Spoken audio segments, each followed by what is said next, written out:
Bíblica Internacional Maná. Edificando el cuerpo de Cristo en las naciones. Clases en línea a través de Google Meet.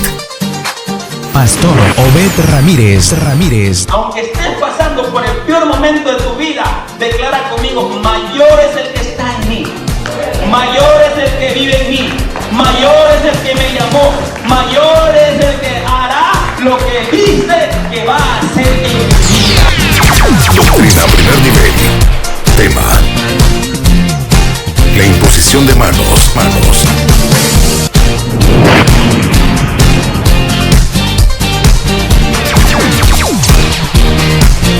Síguenos en nuestras redes sociales a través de Facebook y YouTube.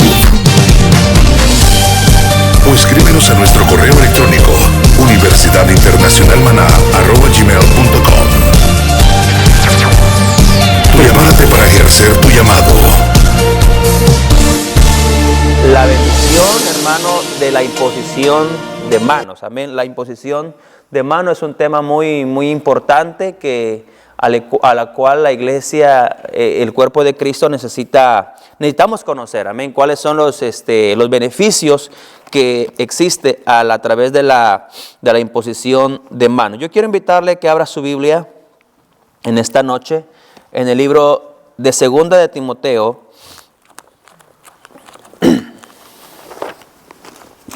Gloria al Señor. Segundo libro de Timoteo, capítulo 1, versículo 6. Cuando usted lo tenga ahí, me da un amén. Gloria al Señor. Dice la palabra del Señor, Segunda de Timoteo 1, 6. ¿Todos lo tienen? Por lo cual dice que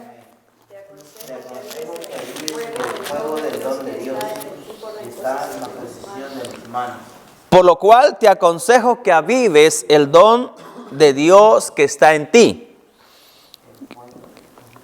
El fuego del don de Dios que está en ti por la imposición de mis manos.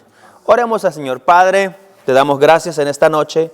Gracias por esta palabra, Señor, por esta enseñanza que vamos a compartir. Te pedimos, Dios, que tú puedas traer, Señor, poner esa gracia y dar esa sabiduría para que podamos hablar, Señor, con libertad, con denuedo, con la sabiduría que proviene de ti y que cada uno de nosotros podamos ser instruidos, capacitados, Señor, para la obra a la cual nos has llamado. En el nombre de Jesús te damos gracias. Amén y amén. El objetivo de esta enseñanza es que cada uno de nosotros comprendamos, hermano, la importancia de la imposición de manos y cuidarnos, algo que el apóstol recomienda, de no imponer las manos a la ligera. Dije hace unos segundos o hace un minuto atrás, mientras la iglesia va creciendo y la iglesia se va desarrollando, se van levantando nuevos líderes, ¿verdad? Y hay uno de los peligros, hermano, que nosotros podemos cometer, y estaba estudiando un poquito acerca de esto, acerca de la imposición de las manos a la ligera, y es en cuestión de liderazgo. Porque a veces nosotros, hermano, nos pasa muchas veces como le pasó al profeta Samuel cuando fue a la casa de Isaí a buscar al futuro rey de Israel. Y muchas veces nos equivocamos. Diga conmigo, nosotros los seres humanos nos equivocamos. A veces nos dejamos llevar por las apariencias, nos dejamos llevar por las emociones, nos dejamos llevar por lo que, hermano, podemos ver en lo exterior, pero nosotros no conocemos el interior. Y es ahí donde interviene y donde nosotros necesitamos tener la comunión con Dios, la comunión del Espíritu, para poder discernir, hermano, acerca de la imposición de manos. Porque ¿qué pasó con Samuel? Samuel dice que vio a Abinadab y dijo: este es el profeta, ¿para qué buscamos más? Vamos a ungirlo de una vez. Tenía la apariencia, rellenaba los requisitos, pero Samuel se equivocó, pero Dios no. Y dice que Dios le dijo: este no es, ¿verdad? Entonces, volviendo al tema, hermano, en cuestión de la imposición de las manos, es importante que nosotros, no impongamos, como dice el versículo. También hay un versículo que estábamos leyendo, ahorita le voy a dar la cita, que no debemos imponer las manos a la ligera. Pero este pasaje bíblico, en especial el 1:6, que Pablo nos revela una gran verdad espiritual acerca del poder a través o el poder de la transferencia a través de la imposición de las manos. Cuando una persona impone manos, hay un poder que se desata, ¿verdad? Hay un poder que se desata, y es ahí donde tanto el que está imponiendo manos tiene que estar bajo la cobertura de Dios, como el que usted, hermano, va a orar, tiene que tener también usted el discernimiento en cuestión de por quién usted va a poner las manos. Porque, bueno, han habido algunos casos, hermano, donde por no pedir la dirección de Dios, a veces uno va y porque lo mandaron a traer y hay que orar, pero a veces no sabemos por qué situación esa persona está pasando.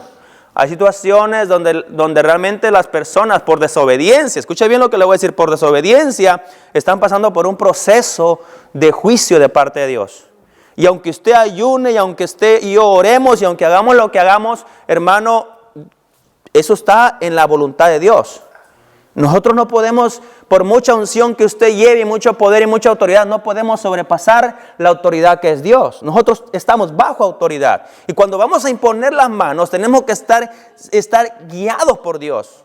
Cuando vamos a poner las manos también por una persona que está poseída, endemoniada, primero usted y yo tenemos que ir preparados. No puede ir porque lo llamaron y porque hay que ir a echar fuera un demonio y no. Usted tiene que saber, especialmente los intercesores que continuamente están intercediendo, orando, hermano, a favor por el pueblo. Tenemos que estar preparados, saber lo que vamos a hacer. No imponer las manos a la ligera. Pero entremos al tema. Entonces, este tema de la imposición de las manos es un tema muy delicado. Y es una de las doctrinas fundamentales de la iglesia. Porque, hermano, muchas personas por no tener el conocimiento o la instrucción a veces terminan hasta poseídas. Vuelvo y repito, a través de la imposición de manos hay transferencia. Así como hay transferencia de bendición, puede haber transferencia de maldición. Entonces es muy importante este tema. Por lo cual entonces podemos decir con seguridad que la imposición de mano es bíblica y la acompañan varios beneficios. Vamos a ver algunos de los beneficios. Primero, en el Antiguo Testamento vemos unos ejemplos, hermanos, de la imposición de manos. En Génesis 48 del 11 al 20, cuando si usted lo quiere ir conmigo a Génesis 48, del 11 al 20. En este pasaje especialmente habla acerca de la bendición patriarcal, ¿verdad? En el Antiguo Testamento, si había algo que tenía peso, hermano, si había algo que tenía valor, era la bendición patriarcal. ¿Cuál es la bendición patriarcal? Era la bendición de los padres o del padre sobre los hijos o sobre el hijo. Especialmente el primogénito, ¿verdad? Que era el heredero o era el que iba sobre esa persona iba a recaer la responsabilidad de seguir, hermano, con lo que es el legado. Pero especialmente algo que me sorprende es en este pasaje que vamos a leerlo. Dice Génesis 48 del 11 al 20. Dice, y dijo Israel a José, no pensaba yo ver tu rostro. Y aquí Dios me ha hecho ver también tu descendencia. Entonces José los sacó de entre sus rodillas y se inclinó a tierra. Y los tomó José a ambos, Efraín a su derecha Efraín a su derecha y a la izquierda de Israel, y Manasés a su izquierda, a la derecha de Israel, y los acercó a él. Entonces Israel extendió su mano derecha y la puso sobre la cabeza de Efraín, que era el menor. Escucha bien, aquí hay un misterio. Era el menor, y su mano izquierda sobre la cabeza de Manasés, colocando así sus manos adrede, aunque Manasés era el primogénito. Y bendijo a José diciendo, el Dios en cuya presencia anduvieron mis padres, Abraham e Isaac, el Dios que me mantiene desde hoy, desde que yo soy hasta este día, el ángel que me liberta de todo mal, bendiga a estos jóvenes y sea perpetuado en ellos mi nombre y el nombre de mis padres Abraham, Isaac, y multiplíquense en gran manera en medio de la tierra. Pero viendo José que su padre ponía la mano derecha sobre la cabeza de Efraín, que era el menor, le causó esto disgusto. Y asió, es decir, esta palabra asió es tomó la mano de su padre para cambiarla de la cabeza de Efraín a la cabeza de ¿quién? De Manasés. Y dijo José a su padre, no es así. Ok, José entendía que no era lo correcto, pero ya Dios tenía un plan. José sabía que lo que su padre estaba haciendo no era lo correcto, que la bendición, o es más bien, la bendición patriarcal tenía en este caso de ser ¿sobre quién? Sobre Manasés, que era el primogénito. Sí, de José. Entonces, sencillamente, pero ya Dios tenía un plan. Dios le plació así. Y escuche bien, dice el versículo 48. Dijo José a su padre: no así, padre mío, porque este es el primogénito. Pon tu mano derecha sobre la cabeza, sobre su cabeza, perdón. Mas su padre no quiso y dijo: lo sé. Él lo sabía. Hijo mío, lo sé. También él vendrá a ser un pueblo y será también engrandecido, pero su hermano menor será, ¿qué dijo? Más grande que él. Y su descendencia formará multitud de naciones. Y los bendijo aquel día diciendo: en ti bendecirá Israel, diciendo: hágate Dios como Efraín y como a Manasés. Y puso Efraín antes que Manasés. Ese era el propósito de Dios. Yo me imagino que ya Dios, hermano, se le había revelado a este hombre y le había dicho, le había dado instrucciones, qué era lo que tenía que hacer. ¿Verdad? Por eso es que a veces nosotros, como le digo, nosotros los seres humanos nos equivocamos. Pero Dios no se equivoca. Ya Dios tiene sus planes, ya Dios tiene sus propósitos. Y aquí en este pasaje nos damos cuenta la importancia, y José lo sabía, la importancia de la bendición. El simple hecho de poner sus manos, su mano derecha sobre la cabeza, hermano, del hijo, el primogénito, eso era la bendición que, hermano, que yo pienso que en ese tiempo todo hijo anhelaba. No así en el caso, hermano, de uno llamado Esaú, que despreció su primogenitura. ¿Verdad? ¿Se acuerdan del caso de Esaú? Despreció su primogenitura por un bocado de lentejas, por un caldito ahí que estaba, se miraba bueno, me imagino yo. Entonces, es importante nosotros entender esto.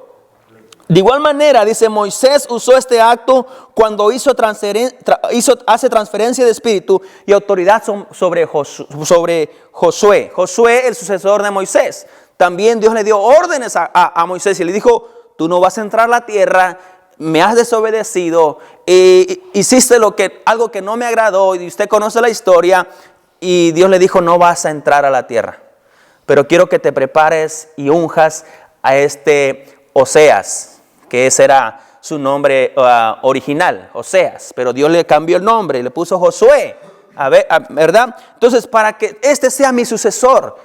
Y la historia narra que Moisés hizo como Jehová le había dicho. Y vemos muchos ejemplos en el Antiguo Testamento. Hay otros pasajes que tal vez no nos va a dar el tiempo de poder leer todo.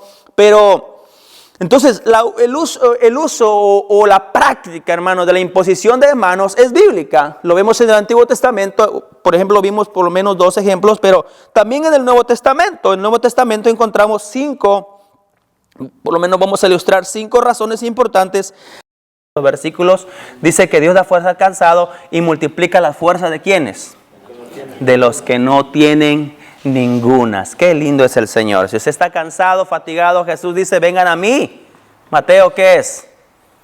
11, versículo 28, si no me equivoco, dice: vengan a mí, todos los que están trabajados y cargados, que yo los haré descansar. Esa es la promesa que tenemos. Cuando usted se sienta cansado, ¿qué tiene que hacer?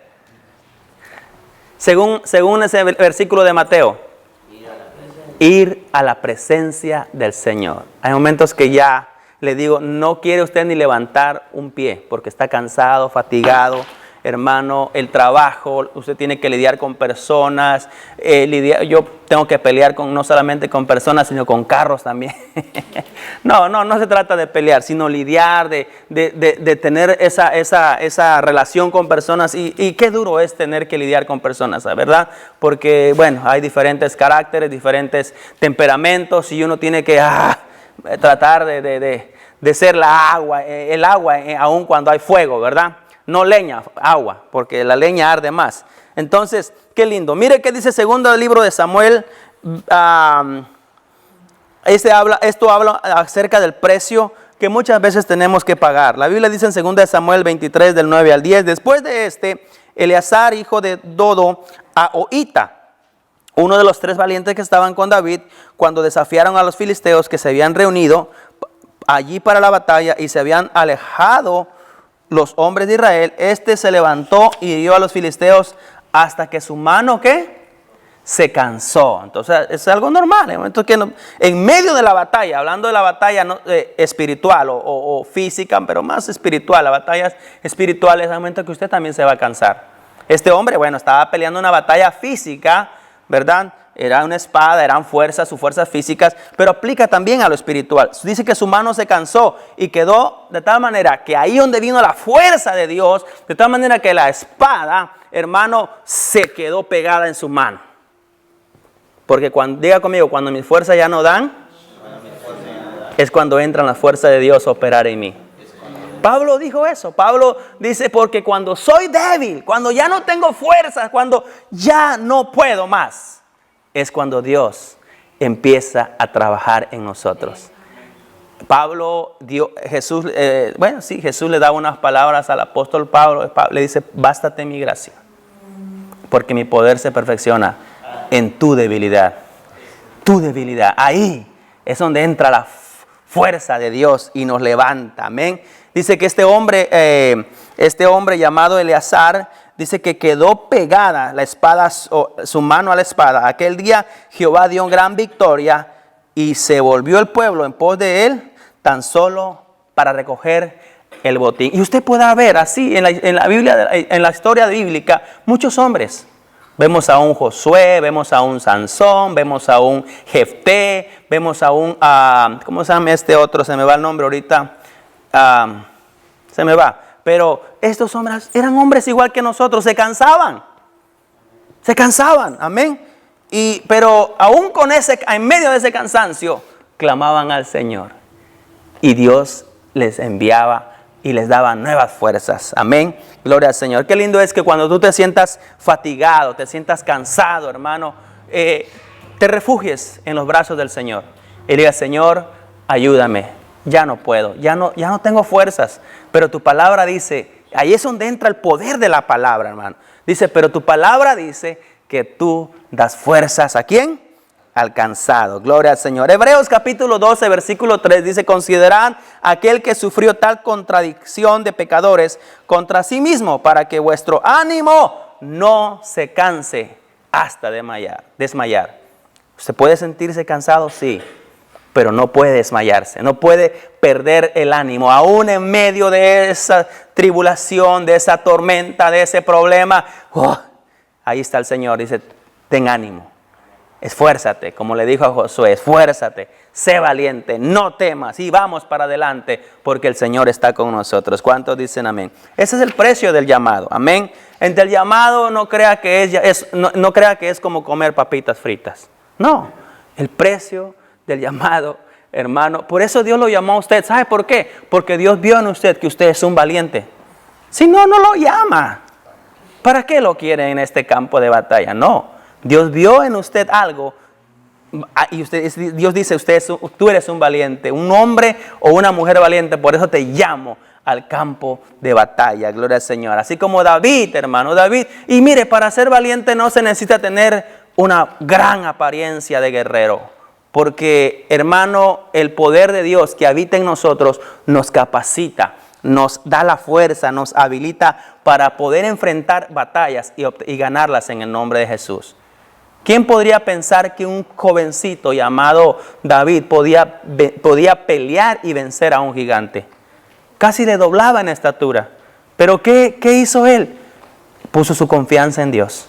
Y en medio, hermano, de esa gran batalla, porque ni todo el ejército de Israel podía enfrentar a ese gigante, tenía miedo.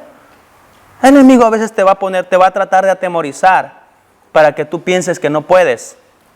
Para que tú pienses que ya no hay esperanza, para que tú pienses que todo está perdido. Pero Dios dice, no todo está perdido. Porque aún el que está muerto dice que, hermano, hay esperanza. Amén. Dios puede hacer cosas grandes. Así que usted no está muerto, usted está vivo. ¿Cuántos dicen amén? Estamos vivos. No me preocupen, hermano, estamos vivos. Amén, gloria al Señor. Así es que tenemos mucha más esperanza que alguien que ya no tiene vida. Gloria al Señor. Otro desafío, otra cosa que tenemos que enfrentar, hermano, es el tiempo. Qué difícil, ¿verdad? A veces hemos dicho que el peor enemigo del hombre es el tiempo. ¿Por qué? Porque a veces decimos, no me alcanza el tiempo. Hay personas que no le alcanza el tiempo tanto que ni tienen tiempo aún ni de congregarse. ¿Por qué no le alcanza el tiempo? Hay personas que no le alcanza el tiempo. Bueno, para trabajar sí nos alcanza el tiempo, ¿verdad? Pero para otras cosas no. En muchas ocasiones tendremos que dejar de hacer lo que más nos guste. Ese va a ser nuestro desafío. Tendremos que dejar lo que más nos guste, pero debemos recordar que nuestro tiempo le pertenece a Dios. ¿Por qué vamos a dejar lo que más nos guste?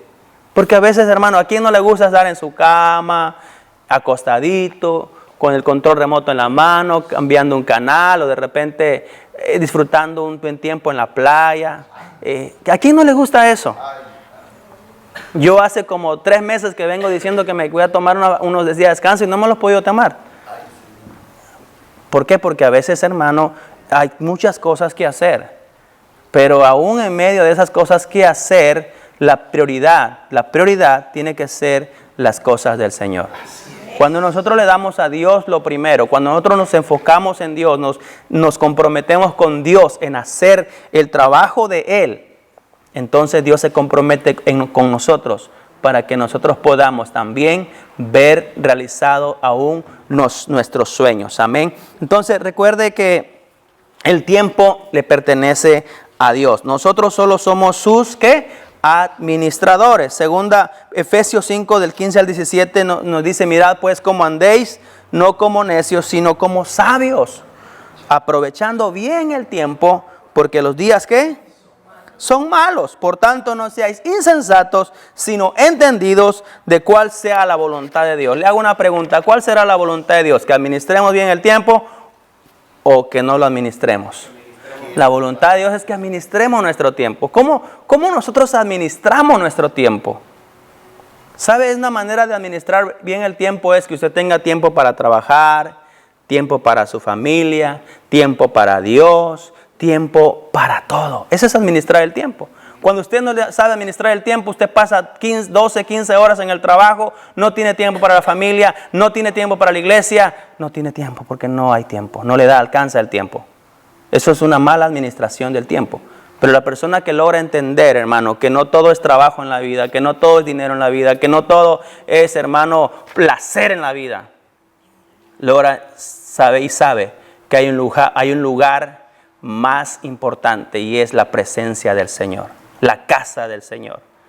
Por eso nosotros, bueno, usted se recuerda ese pasaje, el salmista David decía que es mejor un día en su presencia que 1000 fuera de ellos. Amén. Entonces tenemos que saber, hermano, si usted tiene problemas con el tiempo, bueno, haga una agenda, establezca prioridades, hermano. Haga una agendita si usted tiene problemas, porque hay personas que tienen problemas con el tiempo. A veces no llegan temprano ni al trabajo. Bueno, al trabajo creo que todos llegan temprano. Pero a veces llegamos tarde o no nos alcanza el tiempo y andamos corriendo y siempre a prisas. Es verdad que este país, a la verdad, uno tiene que saber administrar el tiempo.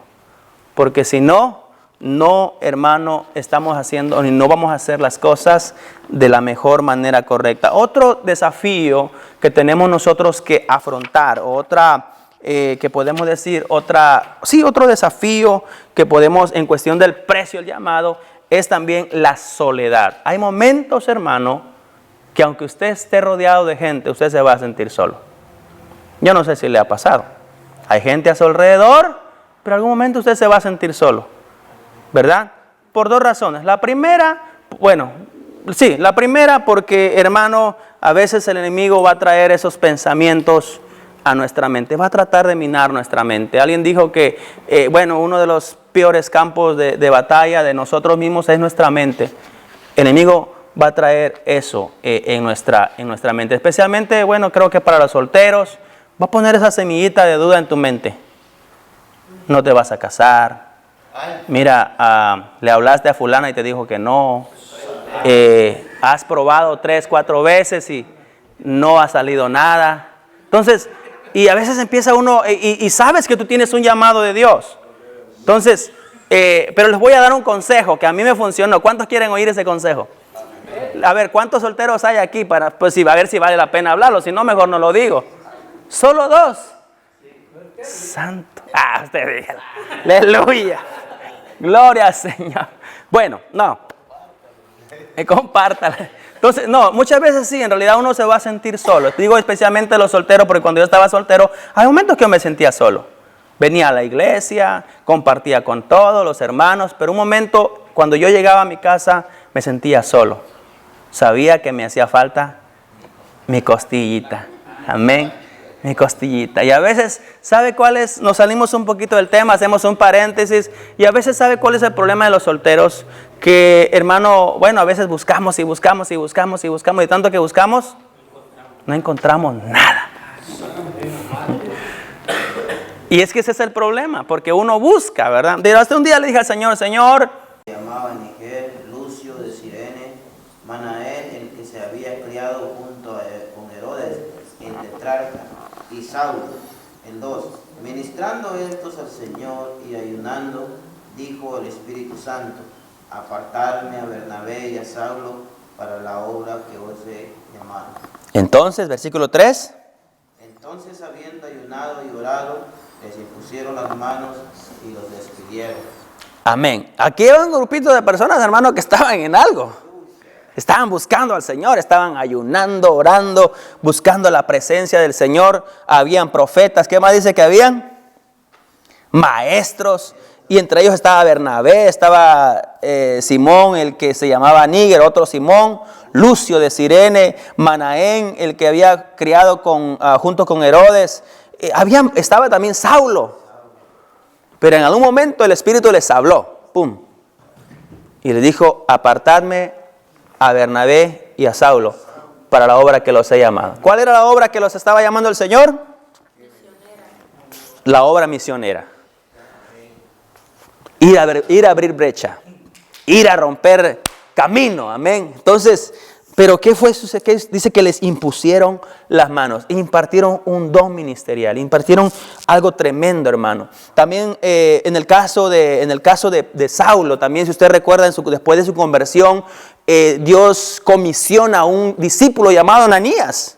La única vez que se escucha a este discípulo llamado Ananías, dice que le dijo, ve y pon tus manos sobre este varón. Y aquel no quería ir porque dijo, yo cómo voy a ir, este hombre no, Señor, envía a otro menos a mí. No quería ir. Así como muchos de nosotros a veces no queremos ir. Tenía miedo, ¿verdad? ¿Por qué? Porque las cosas que se habían oído de Pablo, de Saulo, hermanos, no eran cosas buenas. Daba miedo, diga conmigo, daba miedo. Por eso es que cuando a veces nosotros, hermano, a veces no sabemos quién tenemos delante de nosotros. Y a veces tenemos miedo de compartir el evangelio. A veces tenemos miedo de decirles, mira, Dios tiene un propósito para tu vida. Pero aquel con todo miedo, cuando Dios le dijo, ve, porque instrumento escogido me es este, aquel se armó de valor. Dijo, hoy sí voy, porque qué lindo es cuando Dios lo dirige a uno, hermano. Dice que este hombre fue, le impuso las manos. Mire, ahí la imposición de las manos sucedieron varios milagros. Los primeros, de sus ojos dice que cayeron como escamas. El milagro de su sanidad, bueno, aunque se cree que no total, ¿verdad? No porque Dios no pueda hacer las cosas perfectas, sino porque igual Dios tenía un propósito. Pero por lo menos, después de no ver nada, a ver algo, ya es algo. Ya es mucho. Pero se cree que, bueno, Pablo, después de tener ese encuentro personal con el Señor, quedó lisiado de sus ojos. Por eso en una de sus oraciones, en una de sus cartas, dice que él había rogado ya al Señor 2 veces. 2 o 3, no me recuerdo cuántas veces. Corríjanme, por favor. 3 veces creo, dice, no, 3 veces he rogado a Dios que quite este aguijón de mí, pero Él solo me ha dicho, bástate mi gracia, porque mi poder se perfecciona en la debilidad. Entonces, ¿qué sucede ahí? Sucedió el milagro también, de que él, bueno, de sus ojos cayeron escamas, porque había quedado completamente ciego.